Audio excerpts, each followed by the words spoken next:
If you'll be the loss of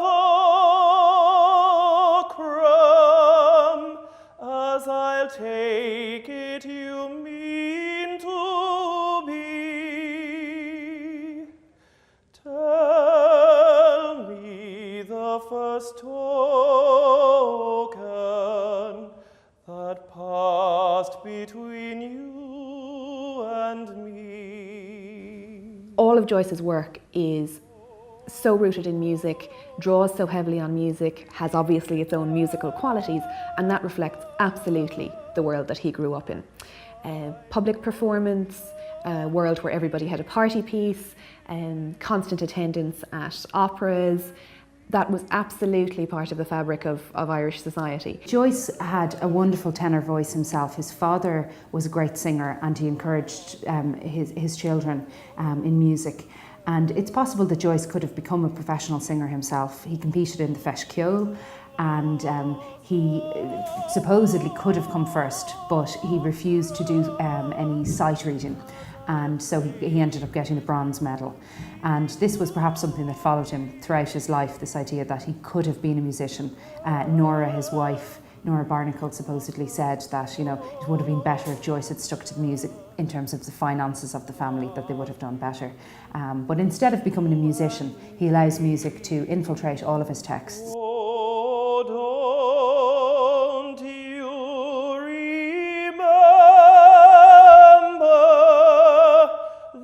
Night on yon lean hill, when we both met together,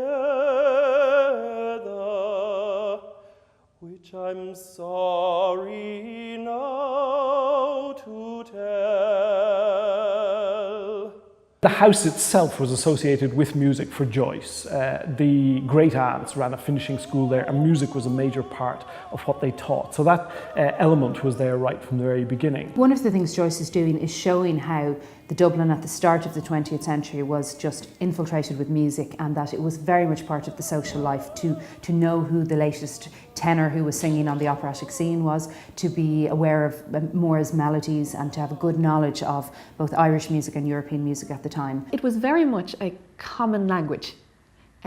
These were pieces that everybody knew, that evoked memory, emotion, a tie to the past for all audiences and hearers. Two key songs in the text are The Lass of Aughrim and then another song which doesn't really appear, which is O Ye Dead, but it probably was the inspiration for the title. So that's a Thomas Moore melody that Stanislaus Joyce, Joyce's brother, told him about.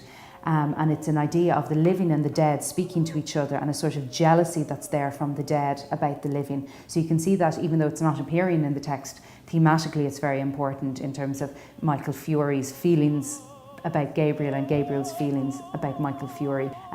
But it is The Lass of Aughrim, the folk song, that really has the most effect in the whole story, I think.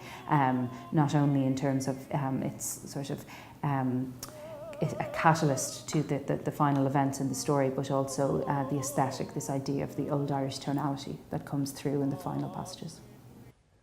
The rain falls on my heavy locks, and the dew wets my skin. My babe lies cold within my arms, and none will let me in. Many people like the story because of this musical element, the dances and the talk, the conversation about opera singing and so on at the table.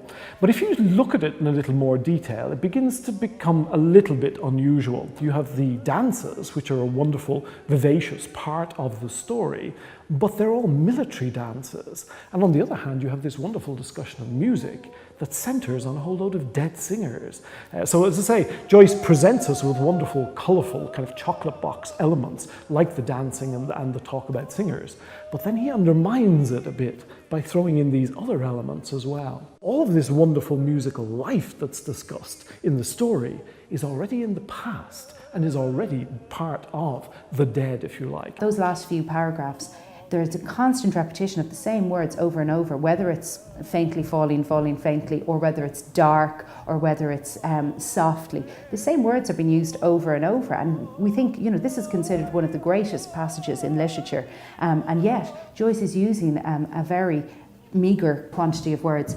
And so he's showing us that it is less about a large descriptive passage and more about the rhythm and the fall of the words themselves. So he very much is moving into modernism, I suppose, at that point, from a very realist descriptive text in the rest of the book. My babe lies cold within my arms.